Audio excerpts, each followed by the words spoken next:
আজকে রাজকন্যার আব্বু বাজার করেছে। এটা হলো লাল শাক, এখানে রেখে দিয়ে আর কি আছে দেখি বাজারের ব্যাগে।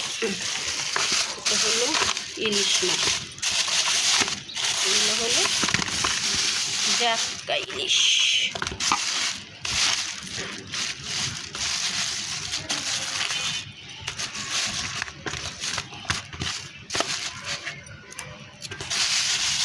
এগুলো হলো জাটকা ইলিশ, এগুলো জাটকা ইলিশ রাজকন্যার আব্বু বাজার করেছে। দেখি আর কি আছে বাজার, পেঁয়াজ, আর কি আছে আলু।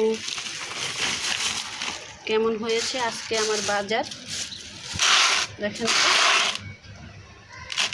আমার মাছের কি সুন্দর রূপালি ইলিশ,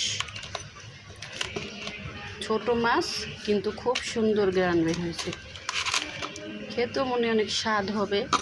দেখি কি দিয়ে কি করে রান্না করা যায়, বলেছিল ভুনা করতে। দেখি কি রান্না করে দিব রাজকন্যার আব্বুকে।